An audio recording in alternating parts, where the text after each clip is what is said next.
মুহূর্তে দাঁড়িয়ে নজর রাখতেই হচ্ছে উত্তরবঙ্গে, কারণ বঙ্গে জোটে ডামাডোলের মাঝেই রাহুলের ন্যায়যাত্রা। জলপাইগুড়ির দিকে নজর রাখবো। রাহুলের সঙ্গে ন্যায়যাত্রায় অধীর রঞ্জন চৌধুরী, সেই ছবি আপনাদেরকে দেখাবো।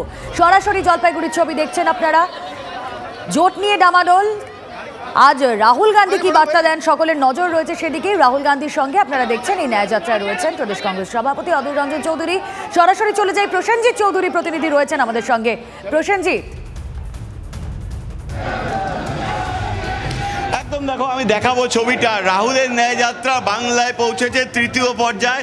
এই দ্বিতীয় পর্যায়ে এই ন্যায়যাত্রা এই মুহূর্তে রাহুল গান্ধী সহ কংগ্রেসের শীর্ষ নেতারা কিন্তু এই জলপাইগুড়িতে পদযাত্রা করছেন। দেখতেই পাচ্ছ একদম সামনে জয়রাম রামের সহ অন্যান্য নেতারা আছেন, কিছুটা পেছনে হুটখোলা গাড়িতে অধীর চৌধুরী আছেন এবং রাহুল গান্ধী আছেন।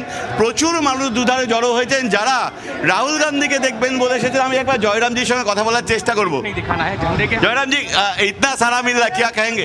आप देखिए, देख ही रहे हैं, जनता सड़क पर खड़ी है, छत पर खड़ी है, बालकनी पर खड़े हैं और राहुल जी का भरपूर स्वागत कर रहे हैं। लेकिन कोई कोई दीदी का छवि भी दिखा रही है पीएम बोल। दीदी भी इंडिया संगठन, इंडिया गठबंधन में शामिल है और ठीक है। ममता दी आएंगे रैली पे? सबका स्वागत है। कब तक आएंगे?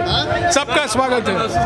একদম দেখো, জয়রাম রামেশরা বলছেন যে সবাইকে স্বাগত, মমতা ব্যানার্জিরাও আসতে পারেন, এখনো আশাবাদী তিনি। তবে আজকের এই র্যালিতে মমতা বন্দ্যোপাধ্যায়ের থাকার আর কোনো সম্ভাবনা নেই।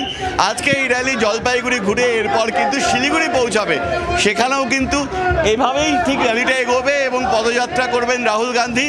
এখানে দেখাচ্ছি ছবিটা, সরাসরি জলপাইগুড়ি থেকে রাস্তার দুধারে প্রচুর মানুষ যারা কিন্তু রাহুল গান্ধীর এই ন্যায় যাত্রা দেখতে জড়ো হয়েছেন, যাদেরকে হাত দাঁড়িয়ে তাদেরকে শুভেচ্ছা জানাচ্ছেন রাহুল গান্ধী। এবং সামনের সারিতে যেখান থেকে এই র্যালিটা শুরু হচ্ছে, জয়রাম রামের সহ শীর্ষ নেতারা রয়েছেন, তারাও হাত মেলাচ্ছেন। দুধারে যে সমস্ত মানুষজন জড়ো হয়েছেন, মানুষের মধ্যে কিন্তু তুমুল কৌতূহল এই ন্যায় যাত্রাকে কেন্দ্র করে এবং প্রচুর মানুষ বাড়ি থেকে বেরিয়ে এসেছেন। কেউ কেউ যদিও এই ন্যায় যাত্রা শুরুর পরেই দেখলাম মুখ্যমন্ত্রী মমতা বন্দ্যোপাধ্যায়ের ছবি সহ পোস্টার বাড়ি থেকে দেখাচ্ছেন, দেখিয়ে বলছেন প্রাইম মিনিস্টার হিসেবে তারা মমতা বন্দ্যোপাধ্যায়কে চান। কিন্তু মোটের ওপর এই ন্যায় যাত্রা চলছে। কংগ্রেস বলছে সবটাই ইন্ডিয়া জোট, যারা দিদির ছবি দেখাচ্ছেন তারাও ইন্ডিয়া জোটেরই শরিক। ফলে সব মিলিয়ে এই ন্যায়যাত্রা জলপাইগুড়ি থেকে সরাসরি টিভি। দেখো প্রসেনজিৎ, এই ন্যায়যাত্রা দেখতে কৌতূহলী মানুষের ভিড় রাস্তার দুদিকে। যেমন জয়রাম রমেশ বলছিলেন, মানুষের স্বতঃস্ফূর্ত সারা, বাড়ির দরজায় বারান্দায় তারা দাঁড়িয়ে রয়েছেন। তারা এই ন্যায়যাত্রায় সামিল হতে চাইছেন, তাদের স্বতঃস্ফূর্ত সারা তারা দেখতে পাচ্ছেন।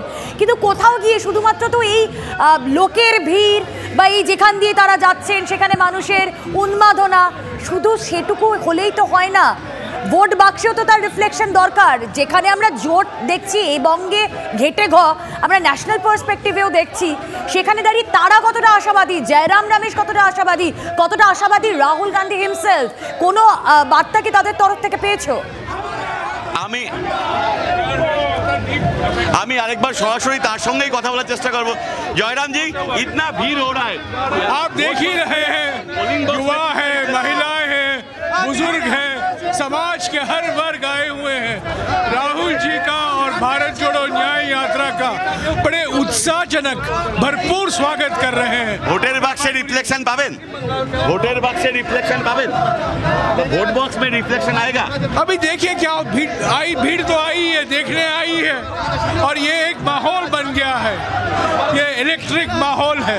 राहुल जी का स्वागत हो रहा है, भारत जोड़ो न्याय यात्रा का स्वागत हो रहा है। একদম তারা বলছেন যে প্রচুর মানুষ জড়ো হয়েছেন, তারা কংগ্রেস আশাবাদী। এই যে মানুষের কৌতূহল, উন্মাদনা, উৎসাহ রাহুল গান্ধীর এই ন্যায়যাত্রা ঘিরে, গান্ধী পরিবারের কেউ উত্তরবঙ্গের এই অংশ দিয়ে পদযাত্রা করে যাচ্ছেন, যার রেজাল্ট তারা আশাবাদী। প্রসেনজিৎ, জয়রাম রমেশ কনফিডেন্ট, তারা হোপফুল। এবার দেখার যে এই যাত্রা শেষে যখন জনসভা করবেন রাহুল গান্ধী, তখন রাহুল গান্ধী কি বক্তব্য রাখেন, আমাদের সেদিকে নজর থাকবে।